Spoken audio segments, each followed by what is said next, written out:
your franchise is very, very unique for us. Of course, we've never had a Mediterranean food franchise, and I'd love to learn more about you guys and how this whole thing came to be.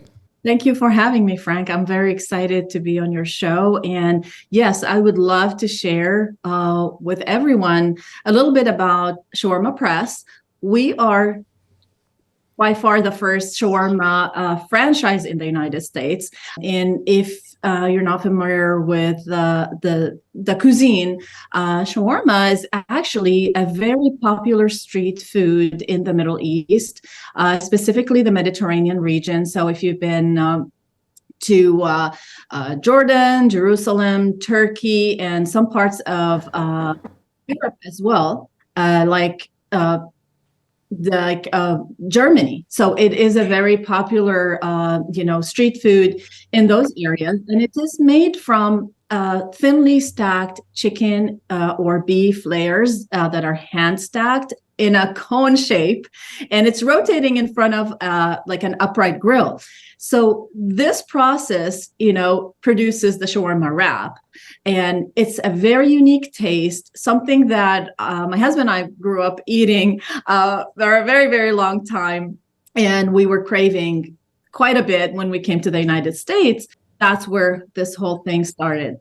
Sawsan, it's challenging enough to franchise your concept, but you're not from this country, so you came here from where? How did you guys do this? How did you came from another country and then you go right into franchising? Share with us the background. So no, not at all. So this was not a spur of the moment type of thing. My husband and I were both corporate professionals. So myself, I'm a pharmacist. I went to pharmacy school and I came to the United States in '98, and I got my license in the state of Texas. So I was practicing full-fledged counseling, dispensing, everything type of pharmacist. And my husband has a PhD in supply chain management from the University of Cincinnati. So he came to the States a while before I did. Our families are originally from a city near Jerusalem. So we grew up with this cuisine, and we spend all these years in the United States being in corporate America, like professionals, doing our work. And in 2010, after about 10 and 15 years of working here, so 10 for me, 15 for my husband, we had a strategic planning meeting. And I'm like, okay, so it's been this long. What are we going to do? What is it that we can do for ourselves for the next 10, 15 years? And my husband, as a professional, with supply chain and all that, he was like, okay, we have to find a niche in the market and we have to build a project around it. And this project has to be franchisable.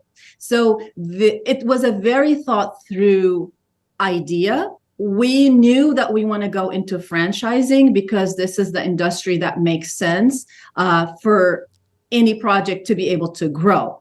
Otherwise, it would have stayed as a one shop, like mom and pop store, with all due respect to those projects. But this is not what we were planning on doing.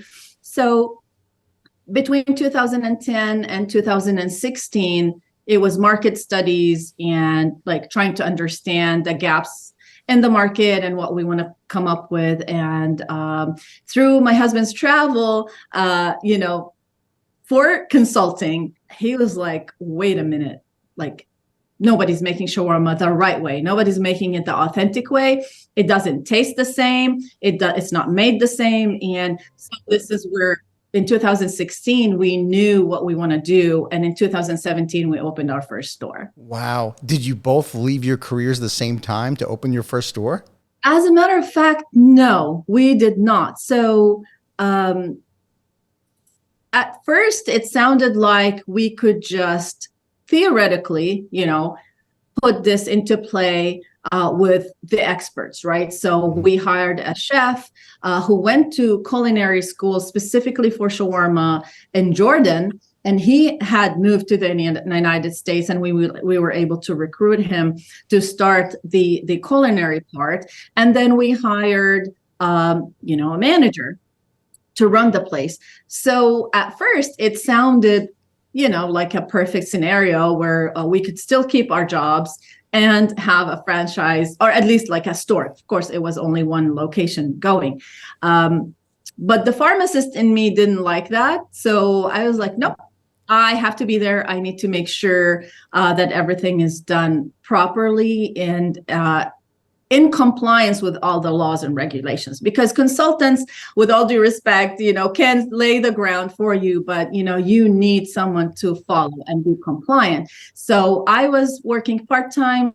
My husband, Ihab, he was working full-time. So I said, you know what, you continue to pay our bills, I'll go run the business.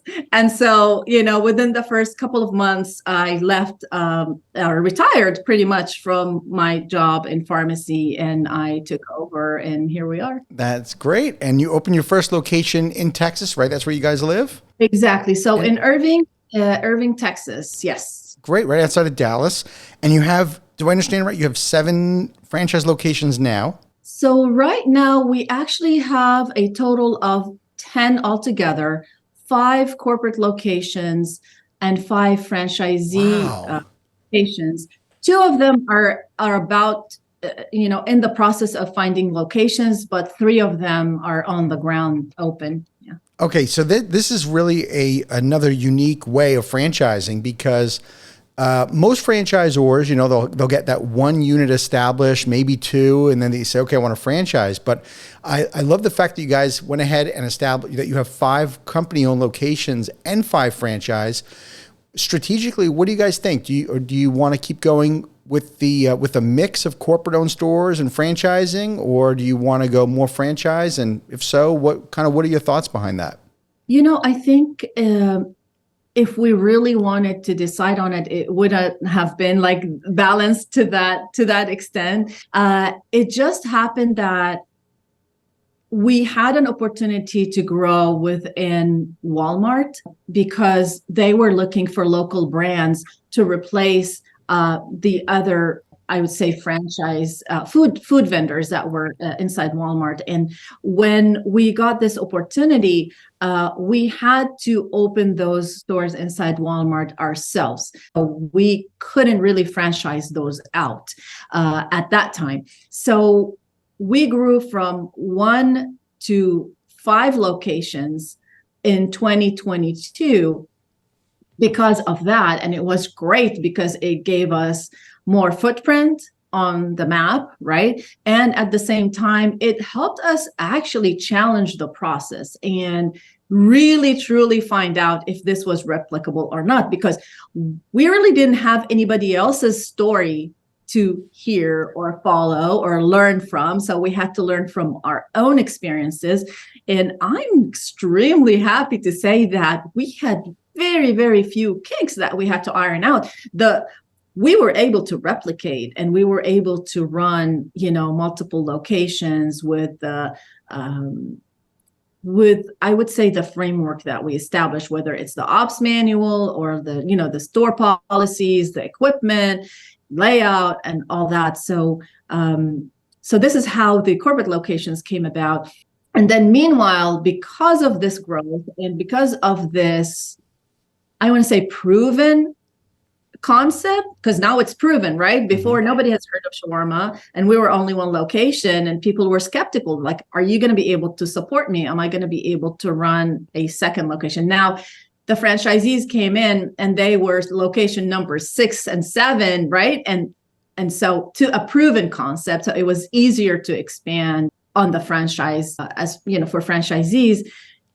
And to answer your original question, I guess it all depends, right? If franchisees who are qualified come along and we vet them and we approve them, then by all means, yes, let's grow more with franchisees. But if I find a location nearby that is a second generation restaurant that I can turn around with, a small budget, then I'll do that as a corporate location as well. That's great. I love that you're open-minded, and at the end of the day, you just want to have the best possible location, whether it's, company owned or franchise. That's great. What about, you're in such a crowded, not that shawarma's crowded, but just the quick food casual concept, it's a crowded space.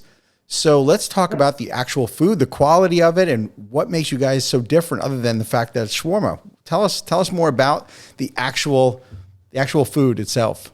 Frank, you're absolutely right. I mean, we came into a very, very competitive market, right? Mm-hmm. I mean, there's food, I guess restaurants and vendors everywhere, right? In every corner. And we had to prove ourselves with a couple things. Number one, being a niche, concept in the QSR, right? So there are very beautiful, fancy Mediterranean restaurants that are well established and they serve amazing food, right? But you have to go and dine in or go to a buffet of that nature, right? But in the QSR realm, there are only a few. So when shawarma came in, number one, we're a concept that has not been introduced in a franchising, I guess, way before. And two, we insisted, and I say that in COVID and post-COVID kind of world. So we insisted on the quality of our ingredients. So we did not cut corners when it comes to the chicken and the beef that we use.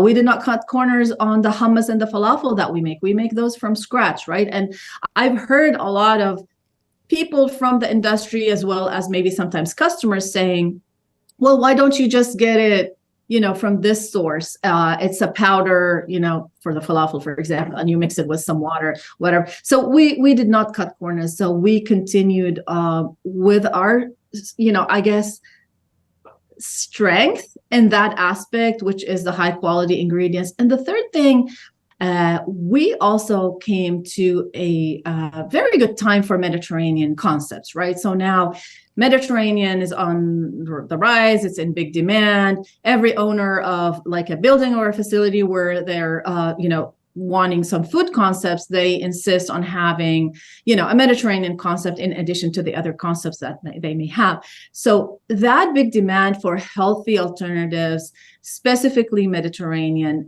was to our advantage. But at the same time, we had to compete by not, I guess, lowering the expectations on the quality of the food. Totally.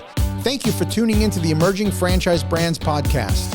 For additional insights, guest applications, and to stay connected, visit us at efbpodcast.com. The Emerging Franchise Brands podcast is for entertainment purposes only, and the views expressed do not necessarily represent those of Emerging Franchise Brands, its host Frank Fiume, or Emerging Franchise Group, LLC. Any discussed franchise or investment opportunity requires thorough investigation, obtaining proper disclosure documents, and expert consultation before making any investment decisions. The podcast and its host do not offer professional advice or endorsements, and they hold no responsibility for actions, representations, accuracy, or consequential damages related to the podcast content.